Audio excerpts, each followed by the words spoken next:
merupakan salah satu masalah yang seringkali muncul di peternakan ayam. Kandang beraroma tak sedap biasanya disebabkan oleh kandungan gas amonia yang tinggi. Nah, salah satu solusi yang dapat dipilih adalah dengan budidaya menggunakan sistem closed house. Beberapa peternak sudah membuktikan bahwa dengan menggunakan closed house, mereka mampu meningkatkan performa ternak. Hasilnya, daya saing ternak pun jadi lebih baik.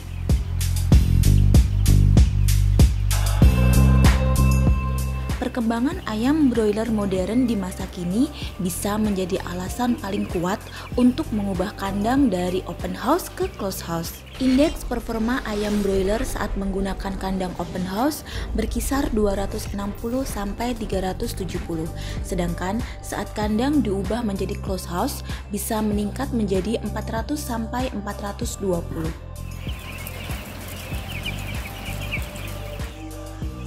Teknologi closed house itu memang udah lama ada di Indonesia, tapi untuk skala peternakan rakyat baru akhir-akhir ini mulai menggunakan teknologi tersebut.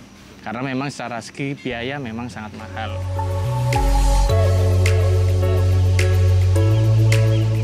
Kenapa menjadi penting? Jadi seperti ini, zaman sekarang kita merasakan yang namanya pemanasan global. Nah, hubungannya apa dengan peternakan ayam? Dengan menggunakan kandang closed house, iklim yang ada di dalam kandang kita manipulasi, disesuaikan dengan kebutuhan ayam.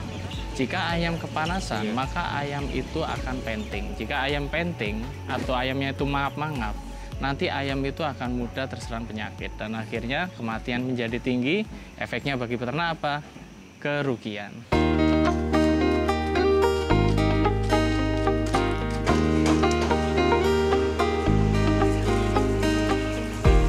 Sederhana sekali untuk mengubah dari tipe open house menjadi closed house. Ini ketutup semua ya. Itu adalah salah satu ciri dari kandang closed house. Intinya satu, ketutup.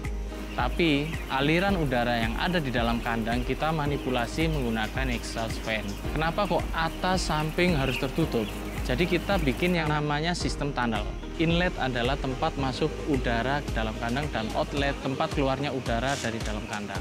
Udara di luar kandang dan di dalam kandang pasti akan berbeda suhunya.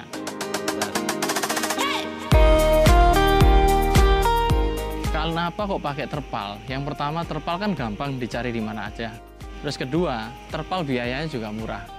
Terus yang ketiga, umur ekonomis dari terpal ini kan lebih lama.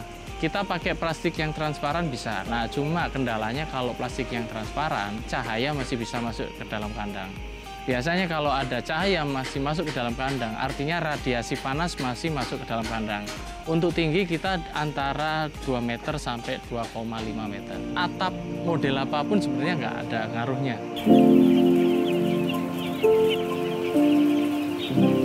Peternakan rakyat itu kan kendala di lokasi lahan yang mereka miliki. Sebenarnya secara teori perbandingan ukuran itu 1:10. Terserah ukurannya mau seperti apa. Nah, gimana caranya dengan lahan yang ada itu kita masih bisa menggunakan teknologi closed house.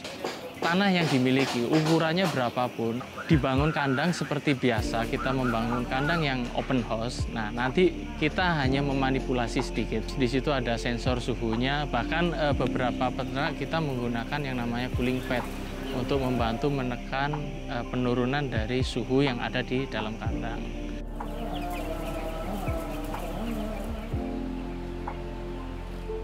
Yang namanya kandang itu pasti butuh air minum. Sangat penting sekali yang namanya sumber mata air. Itu perlu sekali. Dan kemudian gudang pakan. Gudang pakan itu memang harusnya terpisah dari kandang. Biar kandang itu hanya khusus pelihara ayam. Kalau ada pakan di dalamnya kapasitas jadi berkurang. Jadi untuk menghindari kontaminasi penyakit dari luar yang melalui pakan tadi masuk ke kandang juga. Interior itu harus diisi tempat pakan dan tempat minum, itu adalah hal utama untuk menunjang kehidupan ayam. Nah, kalau broiler, kenapa kok harus pakai nipple, kok nggak pakai tub? Untuk efisiensi tempat itu sendiri.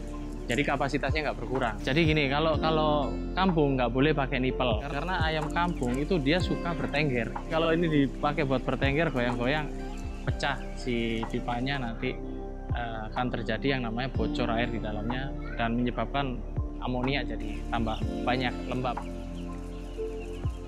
Solusinya apa sih kalau buat ayam kampung? Ayam kampung pakai yang sistem air minum otomatis dengan tub itu ada sebenarnya. Nipple 1 dan nipple line yang lain itu harus 2 meter. Jarak yang merah-merahnya itu per 15 sentian kurang lebih.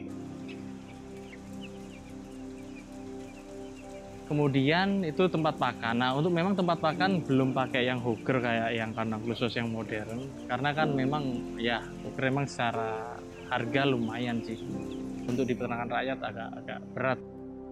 Nah, sementara yang kita pakai yang sistem seperti itu tempat pakannya. Nah, kalau jarak antara tempat pakan satu dan tempat pakan yang lain itu per meter persegi kalau bisa dikasih satu.